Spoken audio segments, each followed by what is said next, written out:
ইসলামী আন্দোলন বাংলাদেশ পাথরঘাটা উপজেলা শাখা কর্তৃক আয়োজিত আজকের গণমিছিল পরবর্তী সমাবেশে এই পর্যায়ের প্রধান অতিথির বক্তব্য রাখবেন ইসলামী আন্দোলন বাংলাদেশের আমির হযরত পীর সাহেব চরমনাই মনোনীত পাথরঘাটা বন্যা বেতাগীর গণমানুষের বন্ধু সংগ্রামী জনতা মুফতি মিজানুর রহমান কাসেমী। বক্তব্য রাখবেন সংগ্রামী জনতা মুফতি মিজানুর রহমান কাসেমী।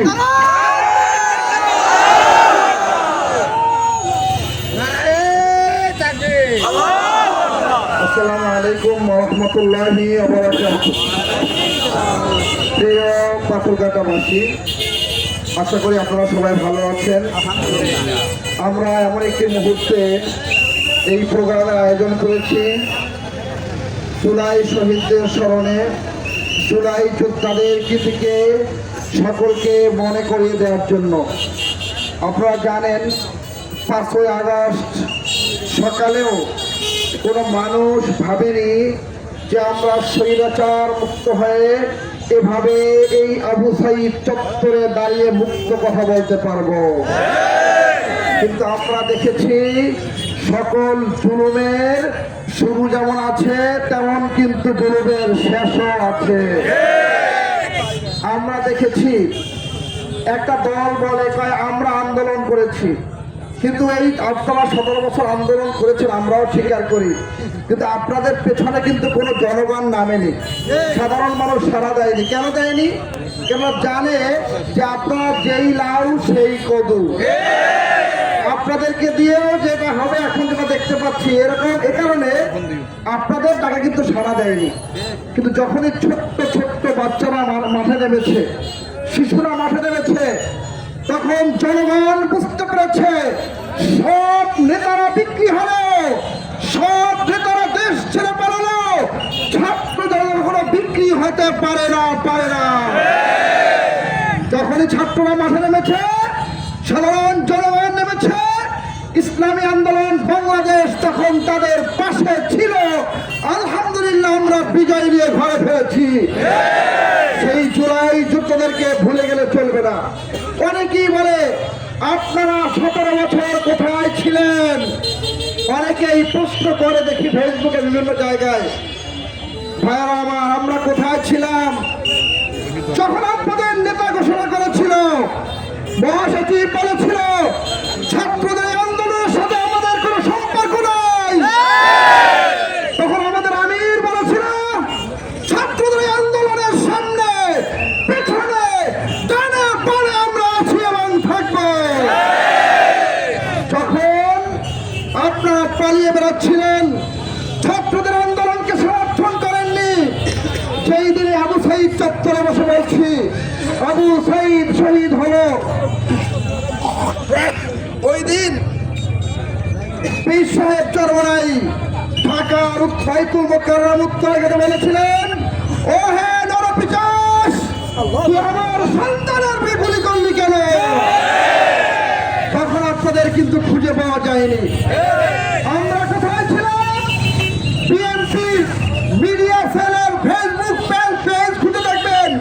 3রা আগস্ট, 4ঠা আগস্ট, তার আগে যতগুলো মিছিলের ছবি দিয়েছে সব মিছিলগুলো ছিল চরমনাই পীর সাহেবের।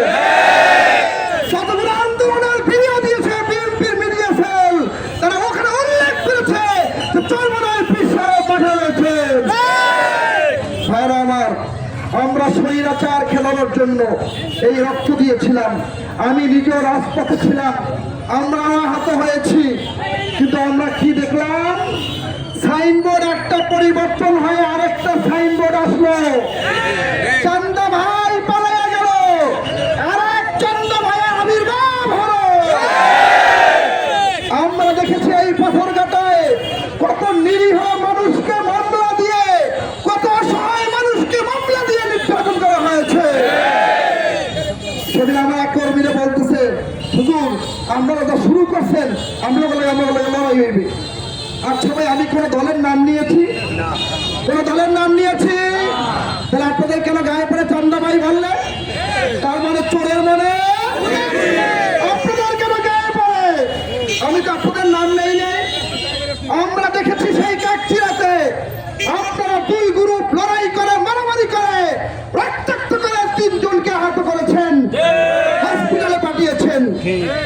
জয় কৃষ্ণ আমাদের সংখ্যালঘু ভাইয়েরা আজকে নিরাপদ নয়, সব জায়গায় আক্রমণের শিকার হচ্ছে। আপনারা দেখেছেন 5ই আগস্টের পরে যখন অরক্ষিত ছিল রাস্তাঘাট, ট্রাফিক পুলিশ ছিল না, আমাদের ছাত্র আন্দোলন, যুব আন্দোলন, শ্রমিক আন্দোলন, ইসলামী আন্দোলনের ভাইয়েরা ট্রাফিকের দায়িত্ব পালন করেছে। ঠিক না? এই পাথরঘাটা থানা যখন জ্বালিয়ে পুড়িয়ে দেওয়ার পদক্ষেপ নিয়েছিল ওই লুটেরা, তখন কিন্তু পাহাড় ইসলামী আন্দোলন বাংলাদেশ দিয়েছিল। ভাইয়েরা আমার, আমরা দেখেছি যখন মন্দিরগুলো আরক্ষিত ছিল ইসলামী আন্দোলন বাংলাদেশ পাহারা দিয়েছে। আমরা দেখেছি মানুষের কথা একমাত্র ইসলামী আন্দোলন চরমোনাই পীর সাহেবের সংগঠন বলেছে। ভাইয়েরা আমার, আমরা কি ভেবেছিলাম 17 বছরে আপনাদের শিক্ষা হয়েছে? আমরা দেখেছি আপনারা বলেছেন, আমাকে এক নেতা বলতেন মিজান কাকা আর ভালো হয়ে যাবো, জীবনে আর কোনো অন্যায় করবো না, খুব ভালো হয়ে যাবো। যেই লোক এই কথা বলছে দেখলাম 17 বছর পর মালয়েশিয়া থেকে আসিয়া সেই লোক আমার চান্দা কালেকশনের জন্য লোক পাঠা শুরু করছে। যখন প্রশ্ন করলাম কি খবর, তখন ওই গ্রামের পরিভাষায় বলে যে গাছ যখন খায় বাদুরে, গাছ যখন আটকে যায় পায়খানা হয় না, তখন বলে গাছ আর জীবনে খাবো না। যখন ওই গাছের বেশি ছুটে যায় তখন বলে গাছ খাবো না, খাবো কি গাছের খেয়ে মিষ্টি।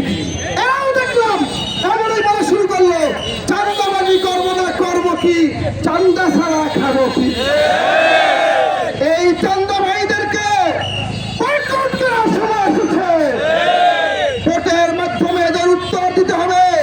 ভাইয়েরা মনে রাখবেন, কাবিখা টিআর সহ অসংখ্য চাল এরা চুরি করে।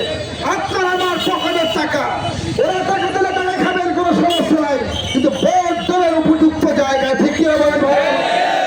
আর ভোটের মাধ্যমে যেন কোনো চুরি না হয়, আমার ভোটের মাধ্যমে কোনো চান্দাবাজি না হয়, আমার ভোটের মাধ্যমে যেন মামলাবাজি না হয়।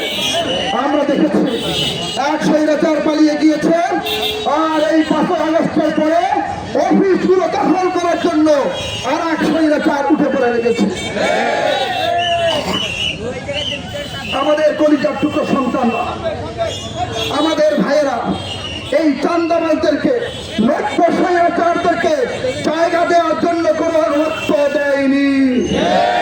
যদি প্রয়োজন হয় আমরা বড় মাঠে নামবো, আমরা যুদ্ধ করবো। যদিও বাংলাদেশ চান্দাবাজ, বাংলাদেশ মাদক মুক্ত, দুর্নীতি মুক্ত করেই ছাড়বো ইনশাআল্লাহ। আপনাদেরকে অসংখ্য ধন্যবাদ। পাথরঘাটায় জনতা